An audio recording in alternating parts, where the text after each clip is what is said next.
ప్రేమించిన కుటుంబం ఈ కుటుంబం. దేవుని ప్రేమను పొందిన కుటుంబం ఈ కుటుంబం. అయితే ఈ కుటుంబంలో మనకు ముగ్గురు కనిపిస్తారు: మార్తా, మరియా, లాజరు. ఈ ముగ్గురులో ఆధ్యాత్మిక జీవితంలో, విశ్వాసంలో, భక్తిలో మరియా కొన్ని మెట్లు ముందున్నట్లుగా మనకి చరిత్ర తెలియజేస్తా ఉంది. మార్తా విశ్వాసం కలదే, కానీ మనము వారి సందర్భాలు లేఖనాల్లో చదువుతా ఉన్నప్పుడు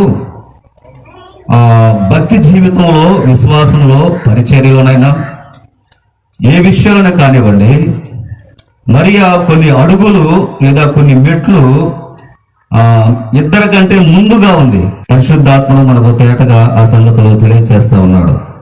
చూడండి, మొదటి సందర్భంలో మనము చదువుకున్నట్లుగా ప్రభు సువార్త ప్రయాణంలో ఉండగా మార్త ప్రభువుని ఇంటి చేర్చుకుంది.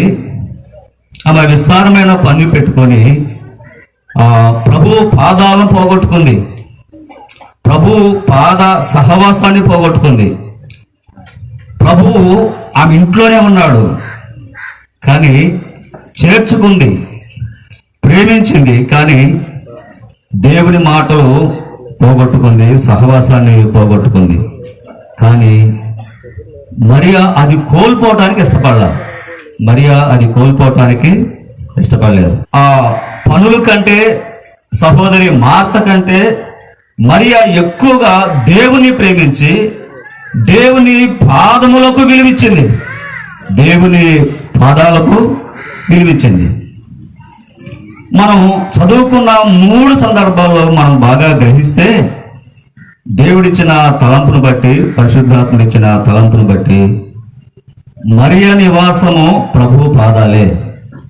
మరియా నివాసము ప్రభు పాదాలే. చూడండి, మనం చదువుకున్న మొదటి సందర్భంలో ప్రభు పాదాల చెంత ఉన్న మరియా, రెండో సందర్భంలో ప్రభు పాదాల చెంత పడి ఉన్న మరియా, ప్రభు పాదాల చెంత ఆరాధిస్తున్న మరియా అని మనము 3 సందర్భాల్లో చూస్తాం. సరే, మొదటి సందర్భాన్ని క్లుప్తంగా కొన్ని విషయాలు మనం జ్ఞాపకం చేసుకుందాం. సరే, మార్తా విస్తారమైన పని పెట్టుకొని దేవుని వాక్యాన్ని కోల్పోయింది, దేవుని మాటలు, ఉత్తమమైన దానిని కోల్పోయింది, ఉత్తమమైన దానిని కోల్పోయింది.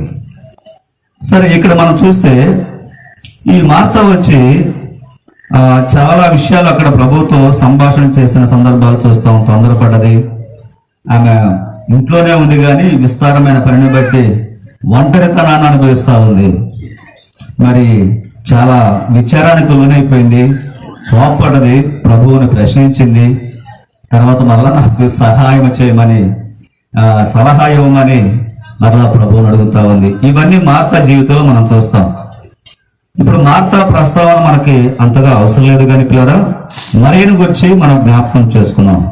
ఈ మొదటి సందర్భంలో చూస్తే మరియా దేవుని పాదములకు, సహవాసానికి ప్రాధాన్యత ఇచ్చింది. ప్రభు పాదాల చెంత కూడి లేదా కూర్చొని దేవుని వాక్యాన్ని వింటుంది. చూడండి, ఆ మాట మనం చదువుకుందాం. లూకాసు వార్త 10వ అధ్యాయంలో 39వ వచనం. లూకాసు వార్త 10వ అధ్యాయము 39వ వచనం. ఆమెకు మరియా అను సహోదరి ఉండెను. ఈమె యేసు పాదముల యొద్ద కూర్చుండి ఆయన బోధ వినుచుండారు. మరియకు వాక్యం అంటే, దేవుని మాటలంటే ఎంతో ప్రీతి. పని కంటే, సహోదరి సహవాసం కంటే దేవుని మాటలంటే అంత ప్రీతి. మరియ జీవితంలో దేవుని వాక్యానికి ప్రాధాన్యత. దేవుని వాక్యం, దేవుని వాక్యం, దేవుని వాక్యం, దేవుని వాక్యానికి ప్రాధాన్యత ఇచ్చి దేవుని మాటలు వింటా ఉంది. తేనె కంటేను జుంటు దేని దార కంటే మధురమైనది దేవుని వాక్యం. ఆ మాటలు వింటా ఉంది, తన హృదయములో భద్రము చేసుకుంటా ఉంది. మరి మన జీవితాల్లో మనము కూడా దేవుని వాక్యానికి ప్రాధాన్యత ఇవ్వాలి. దేవుని వాక్యానికి ప్రాధాన్యత ఇవ్వటం వల్ల వచ్చే ఫలితాలు ఏంటి, కలిగే ఫలితాలు ఏంటంటే కీర్తన గ్రంథంలో 119వ కీర్తన చదువుకుందాం. చూడండి, 119వ కీర్తన మనము 9వ చరణం నుంచి మనం చదువుకుందాం. 119వ కీర్తన 9వ చరణం. యవనస్తులు దేని చేత తమ నడత శుద్ధిపరచుకుందరు? నీ వాక్యమును బట్టి దానిని జాగ్రత్తగా చూచుకున్నట చేతనే కదా. నా పూర్ణ హృదయముతో నిన్ను వెతికి ఉన్నాను. నన్ను నీ ఆజ్ఞలు విడిచి తిరగనీయకము. నీ ఎదుట నేను పాపము చేయకుండానట్లు నా హృదయములో నీ వాక్యము ఉంచుకొని ఉన్నాను. సహోదరి సహోదరులారా, దేవుని వాక్యానికి మన జీవితంలో ప్రాధాన్యత ఇవ్వటం, నేర్చుకోవటం, నేర్చుకున్న సంగతులు భద్రపరచుకోవటం, పాటించడం ద్వారా మనము పరిశుద్ధతలో అభివృద్ధి చెందుతాం. ఈ లోకములో పరిశుద్ధులుగా కొనసాగుతాం. పాపము చేయకుండా వాక్యము మనల్ని భద్రపరుస్తుంది. పాపము చేయకుండా వాక్యము మనల్ని హెచ్చరిస్తుంది. వాక్యము మనలను పరిశుద్ధతలోనికి నడిపిస్తుంది. ఈ వాక్యము అనగా మనము యోహాను సువార్త 1వ అధ్యాయము 1వ వచనం ప్రకారం మనం చూస్తాం. ఆదియందు వాక్యము ఉండెను. వాక్యము దేవుడే, దేవుడు వాక్యం. అందుకనే మన జీవితాలలో పాపము చేయకుండా పరిశుద్ధులుగా మన జీవితంలో దేవుని ఉద్దేశం ఏంటి? రక్షింపబడిన మన జీవితాల్లో, విమోచించబడిన మన జీవితాల్లో ఆయన పరిశుద్ధుడు గనక, విమోచించిన విమోచకుడు పరిశుద్ధుడు గనక, రక్షించిన రక్షకుడు మన ప్రభు అయిన యేసుక్రీస్తు వారు ఆయన పరిశుద్ధుడు గనక, పాపము లేనివాడు కనుక ఆయన పిల్లలమైన మనము కూడా ఈ భూమి మీద పరిశుద్ధులుగా బ్రతకాలని ఆయన ప్రథమ వాంఛ మన జీవితాల్లో. మనము హెబ్రీ పత్రికలో మనం చూస్తాం ఒక సంగతి. చూడండి పిల్లరా, హెబ్రీ పత్రిక 12వ అధ్యాయము మనము 14వ వచనాన్ని చదువుకుందాం. హెబ్రీ పత్రిక 12వ అధ్యాయము 14వ వచనం. అందరితో సమాధానమును పరిశుద్ధతయు కలిగి ఉండుటకు ప్రయత్నించుడి. పరిశుద్ధత లేకుండా ఎవడును ప్రభువును చూడడు. ఏది సమృద్ధిగా ఉండాలి? దేవుని వాక్యం. అందుకని మరియా తన జీవితంలో దేవుని వాక్యానికి ప్రాధాన్యత ఇచ్చినట్లుగా చూస్తాము. దేవుని పాద సన్నిధిలో ఎక్కువగా గడుపుట వల్ల మనము దేవుని వాక్యాన్ని నేర్చుకుంటాం. అవి భద్రం చేసుకోవటం వల్ల, గ్రహించటం వల్ల, పాటించటం వల్ల మన జీవితాలు పరిశుద్ధతలో మెరుగవుతాయి. పరిశుద్ధతలో మనం మెట్లెక్కుతాం. మనము పరిశుద్ధతలో సంపూర్ణం కావాలన్నా దేవుని సహాయం వాస్తవమే. వాక్యం. అందుకనే తెస్సలోనిక మొదటి పత్రికలో 2వ అధ్యాయం ఒక మాట చూద్దాం. చూడండి, తెస్సలోనిక సంఘానికి రాసిన పత్రికలో మొదటి పత్రిక 2వ అధ్యాయంలో ఒక మాట మనం చదువుకుందాం. 2వ అధ్యాయంలో 13వ వచనం. ఆ హేతువు చేతను మీరు దేవుని గురించిన వర్తమాన వాక్యం మమ్మల్ని అంగీకరించినప్పుడు మనుషుల వాక్యం అని ఎంచక అది నిజముగా ఉన్నట్టు దేవుని వాక్యం అని దానిని అంగీకరించితే గనుక మేమును మానక దేవునికి కృతజ్ఞతాస్తుతులు చెల్లిస్తున్నాము. ఆ వాక్యమే విశ్వాసులైన మీలో కార్యసిద్ధి కలుగు చేస్తున్నది. చూసారా ప్రియరా, మనము దేవుని వాక్యాన్ని ప్రతినిత్యం ఉదయం సాయంకాలం చదవాలి, ధ్యానం చేయాలి, గ్రహించాలి. మన జీవితాల్లో నింపుకున్నట ద్వారా ఆ వాక్యం మన జీవితాల్లో ఏం చేస్తుందట? కార్యసిద్ధి, కార్యం చేస్తుంది, పని చేస్తుంది, మనల్ని బలపరుస్తుంది, నడిపిస్తుంది, ఆదరిస్తుంది, ఓదారుస్తుంది దేవుని వాక్యం. అందుకని మన జీవితాల్లో దేవుని వాక్యానికి ప్రాధాన్యత ఇవ్వాలి. ఆ సంగతిని మరియా జీవితం నుంచి మనం నేర్చుకుంటా ఉన్నాం. 2వ సందర్భాన్ని మనం చదువుకుందాం. యోహాను సువార్త 11వ అధ్యాయంలో మనము అక్కడ కూడా చూసాం. కాబట్టి అక్కడ కూడా మరియా ఎక్కడ ఉంది? ప్రభు పాదాల చెంత. మార్త వెళ్ళి ఈ సమాచారం రహస్యంగా మరియకి చెప్పింది. 11వ అధ్యాయంలో 32వ వచనం కదా. చెప్పగానే ఆ దుఃఖంలో, కన్నీళ్లలో ఉన్నటువంటి ఆ మరియా అంగలారుస్తున్న మరియ పరుగు పరుగున వచ్చి ఎక్కడ పడిందండి? ప్రభువు పాదాల మీద పడింది. అంటే నష్టములో, అంటే సహోదరుని కోల్పోయింది, కష్టములో, కన్నీళ్ల మధ్య, ఆ బాధలో, ఆ వేదనలో ప్రభువు పాదాలు మర్చిపోలేదమ్మా. ప్రభువు పాదాలు మర్చిపోలేదు. ప్రభువు పాదాల దగ్గర ఆయనతో సహవాసం చేయటం మర్చిపోలేదు.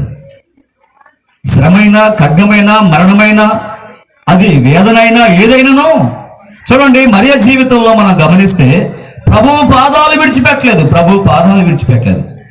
కన్నీళ్ల మధ్య కూడా, కష్టములో, నష్టములో, లేదా ఆ దుఃఖ సముద్రంలో కూడా ప్రభువు పాదాల మీద పడి, ప్రభువా నువ్వు గనక ఇక్కడ ఉంటే నా సహోదరుడు చావకుండా ఉండేవాడు కదా, చనిపోయేవాడు కాదు కదా. ఆ సమయంలో కూడా ఆ కన్నీళ్ల మధ్య ప్రభు పాదాల మీద పడి ప్రార్థిస్తా ఉంది, వేడుకుంటా ఉందండి, వేడుకుంటా ఉంది. అట్లాంటి కష్టం మన జీవితాల్లో, అట్లాంటి శ్రమ, అట్లాంటి పరిస్థితులు మన జీవితాల్లో చోటు చేసుకుంటే మందిరం అనుకుంటాం, ప్రభు సహవాసం అంటే ఇంట్లో ప్రార్థన చేయటం అనుకుంటాం, పరిశుద్ధులతో సహవాసం చేయటం అనుకుంటాం. ఏందక్క మందిరానికి రాలేదు, ఏందన్నా సహవాసానికి రాలేదు గత ఆదివారం అంటే మనసు బాగలేదు అన్నారు. ఏం బాగలేదట అండి? మనసు బాగలేదట, కష్టం వచ్చిందట, శ్రమ వచ్చిందట. చూడండి, మన జీవితాల్లో కొన్ని శ్రమలు ప్రభు సహవాసానికి దూరం చేసేవిగా ఉండకూడదు. సహోదరుడు మరణించాడు, అలాంటి సందర్భము లేదా ప్రభువుని మరియు వేరు చేయలేకపోయింది. అలాంటి విశ్వాసం, అలాంటి ప్రార్థనా జీవితం మరియులో మనం చూస్తామండి. మనము యోబు జీవితాన్ని కూడా వరకు అట్లా ప్రస్తావనలో తీసుకొచ్చుకుంటే, ఆ యోబు గ్రంథంలో 19వ అధ్యాయంలో పనివారు వారిని పిలుస్తుంటే మౌనంగా దాటి వెళ్ళిపోతున్నారు. బాలుర్ని పిలుస్తుంటే వాళ్ళు కూడా చూడనట్టుగా యోబు గారి వైపు పిలుస్తుంటే మౌనంగా దాటి వెళ్ళిపోతున్నారు. ఆయనకు సమీపస్తులు, బంధువులు, స్నేహితులు అందరూ దూరమైపోయారు. మనము 2వ అధ్యాయంలో మనం చూసుకుంటే యోబు గ్రంథంలో భార్య మనసులో కూడా యోబు చనిపోయాడు. అంటే ఇది ఎలాంటి ఆధారాన్ని మనకి ఇస్తా ఉందంటే, పిల్లరా, నీవు దేవుణ్ణి దూషించి మరణము కమ్ము అంటుందంటే, యోబు యొక్క తన భర్త యొక్క మరణాన్ని తన భార్య కోరుకుంటా ఉంది. అంటే యోబు గారి యొక్క భార్య మనసులో యోబు చనిపోయాడు. అందరూ దూరం అయిపోయారు. ఆ 19వ అధ్యాయ వరస క్రమంలో ధ్యానం చేస్తా ఉన్నప్పుడు అంటాడు, నా శరీరం కుంగిపోయినా చీగిపోయినా నా విమోచకుడైన సజీవుడైన నా ప్రభును నేను కన్నులారా నేనే చూచేదను అంటాడండి. ఎంత విశ్వాసం! అవి ధ్యానం చేస్తా ఉన్నప్పుడు అపవాది యోబు గారి జీవితంలో అన్నిటి మీద జయం సంపాదించుకుంటూ వచ్చాడు. ఆస్తిని, అలాగని బిడ్డల్ని, అన్ని పనివారిని, చాలా మందిని పడగొట్టుకుంటూ వచ్చేసాడు. నాకు జయం అనుకుంటూ వచ్చాడు. కానీ ఎంత ప్రయత్నం చేసినా వీటన్నిటి మధ్య అపవాదికి, సాతానికి జయం కలిగింది. కానీ యోబు యొక్క విశ్వాసం దగ్గరికి వచ్చేసరికి పెద్ద ఓటమి ఎదురైందండి. ఎంత విశ్వాసం అండి యోబు గారికి దేవుని పట్ల. ఎన్ని బాధలున్నాను ఈ బంధువైనా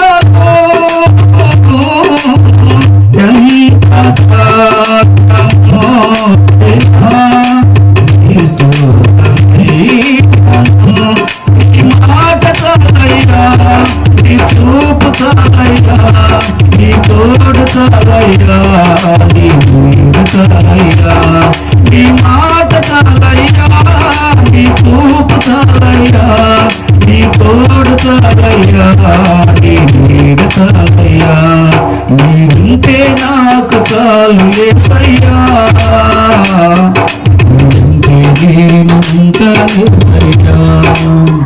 నా బంధువులందరూ దూరమైనా, నా నెలవరులు దూరమైపోయినా, నా ప్రాణ స్నేహితులు దూరమైనా, నా భార్య సహా నన్ను దూషించినా ద్వేషించిన, నా మరణాన్ని కోరుకున్న ప్రభువా నీవే నాకు కావాలయ్యా, నీవే నాకు కావాలి.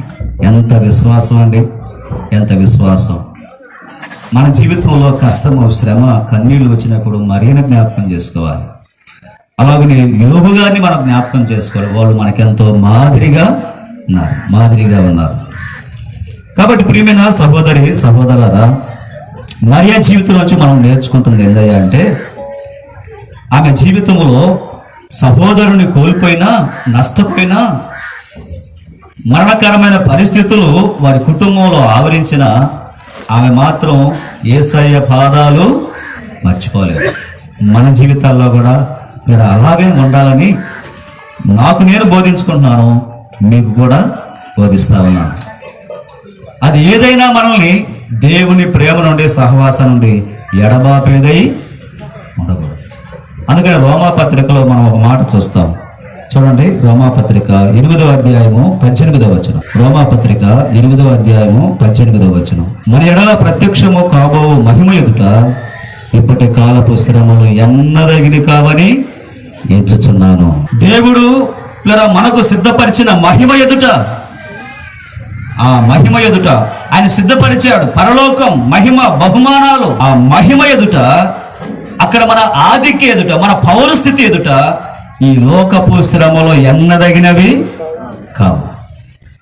కాబట్టి అది ఏ పరిస్థితి అయినా, ఏ కష్టమైనా, మరణమైనా, ఏదైనా మనము కూడా మరివలే కదా అటువంటి సందర్భాల్లో కూడా ప్రభువుతో సహవాసం కలిగి ఉందాం, ప్రార్థనా జీవితాన్ని కలిగి ఉందాం. అలాగూ వారు ప్రభు పాదాలను ఆశ్రయించడం ద్వారా దేవుడు తన జీవితంలో, వారి జీవితాల్లో గొప్ప కార్యాన్ని చేశాడు. కోల్పోయిన సహోదరుని తిరిగి పొందుకున్నారు. తర్వాత చివరి సందర్భాన్ని చదువుకొని ముగించుకుందాం. మనం అక్కడే యోహాను సువార్త 12వ అధ్యాయంలో మనము ప్రారంభం నుంచి చదువుకున్నాం కదా. అక్కడ చూస్తే పిల్లరా, మార్తా ఉపచారం చేస్తా ఉంది, లాజరేమో మరి మృతుల్లోంచి లేపబడ్డాడు కదా, ప్రభువు బ్రతికించాడు కదా, కృతజ్ఞతగా ఎక్కడున్నాడు? ప్రభువుతో ఉన్నాడు, ప్రభువుతో సహవాసం. ఇక్కడ కూడా మరియా ఏ విడిచిపెట్టలేదండి? ఏమి చెప్పండి, ఏ విడిచిపెట్టలేదు? ప్రభువు పాదాలు విడిచిపెట్టలేదు. ప్రభువు పాదాలు విడిచిపెట్టలేదు. ఖర్చు పెట్టింది, ఆ అత్తరబొడ్డి పగలగొట్టేసి ప్రభు పాదాలు చూసి ఆమె స్త్రీలకి వెంట్రుకలు ఘనం పెంచుకోవటం, ఆ ఘనమైన వెంట్రుకలతోటి, విలువైన ఆ తల వెంట్రుకలతోటి ప్రభువు పాదాలని తుడిచింది. ఆమె ఘనతని ప్రభువు పాదాల దగ్గర పెట్టేసింది. ఎంత తగ్గింపు, ఎంత విధేయత మరియలో మనం చూస్తాం. అలాంటి విధేయత, తగ్గింపు మన జీవితాల్లో కలిగి ఉండాలి. అందుకంటే మరి విశేషంగా ప్రియమైన సహోదరి సహోదరులారా, ఆమె జీవితంలో ప్రభువు పాదాలకు ప్రాధాన్యత ఇచ్చింది. అక్కడ ప్రభు ఇచ్చిన తలంపు ఏందయ్యా అంటే, ఆమె జీవితంలో ఆరాధనకు ప్రాధాన్యత ఇచ్చింది. ఆరాధన, ప్రభు పాదాల చెంత చేరి ఆరాధించింది. ఆ అత్తరవాసనతో ఆ ఇల్లంతా నిండిపోయింది. ఇప్పుడు ఆ అత్తరవాసన ఇప్పుడు ప్రపంచమంతా వ్యాపించింది. ఆమెను గురించి ఎంతమంది సేవకులు, ఎంతమంది పరిశుద్ధులు ధ్యానం చేస్తున్నారు, వివరిస్తున్నారు, మాదిరిగా తీసుకుంటున్నారు. ఆ సువాసన ఆ ఇంటి వరకే కాదు కదా, ఆ ఇంటి వరకే కాదు సుమ, పరిమితం కాలేదు. ఆ సువాసన ప్రపంచమంతా వ్యాపించిపోయింది. ఆమె అంత స్థితికి రావటానికి ప్రభు పాదాలే కారణం, సహవాసమే దేవునికి అంత ప్రాధాన్యత ఇచ్చింది. పిల్లరా, దేవుణ్ణి గణపరిచేది, దేవుణ్ణి ఆరాధించేది మరియా. కాబట్టి ప్రియమైన సహోదరి సహోదరులు, మన జీవితాల్లో కూడా ప్రభువుని ఆరాధించుదాం, ఘనపరుద్దాం. మరియా వాక్యానికి ప్రాధాన్యత ఇచ్చింది, మరియా ప్రార్థనకు ప్రాధాన్యత ఇచ్చింది, ప్రభు పాదాలకు ప్రాధాన్యత ఇచ్చింది. మూడోది మనం గమనిస్తే, ప్రభువుని ఘనపరచుటలో ఆమె దిట్ట, ఆరాధనకు ప్రాధాన్యత ఇచ్చింది. అన్ని సమయాలలో ప్రతినిత్యము మనము సహవాసంలో ప్రభువుని ఆరాధిస్తూ, అంటే మన జీవితంలో ఆయనకే మొదటి స్థానం. అందుకనే లోకాసు వార్త 14వ అధ్యాయంలో 25, 26 వచనాలు అంటాడు, తల్లినైనా, తండ్రినైనా, భార్యనైనా, పిల్లలైనా ఎవరైనా సరే ద్వేషించాలంట. అంటే వాళ్ళని తృణీకరించి వాళ్ళని పూర్తిగా దూరం చేసుకోమని, వాళ్ళందరికంటే, ప్రాణం కంటే కూడా సహా ద్వేషించాలి. అంటే దాని అర్థం ఏందయ్యా అంటే, అన్నిటికంటే కూడా మీ జీవితాల్లో నాకే మొదటి స్థానం ఇవ్వాలి. అది ఆరాధన. కాబట్టి ప్రియమైన సహోదరి సహోదరులారా, ప్రభు రాబోతున్నాడు. మనం ఈ భూమి మీద ఉండేది కొద్ది కాలమే. మరీ జీవితం నుంచి క్లుప్తంగా కొద్ది విషయాలు మనం నేర్చుకున్నాం. వాక్యానికి ప్రాధాన్యత ఇద్దాం. ఏ సమయంలోనైనా ప్రార్థనా జీవితాన్ని కలిగి ఉందాం. ప్రభు పాదాలు విడవకుండా బ్రతుకుదాం. మూడోది, ప్రభువుని ఆరాధిస్తూ ఈ విశ్వాస యాత్రలో ముందుకు కొనసాగి ఆయన రాకడ కొరకే సిద్ధపడదాం.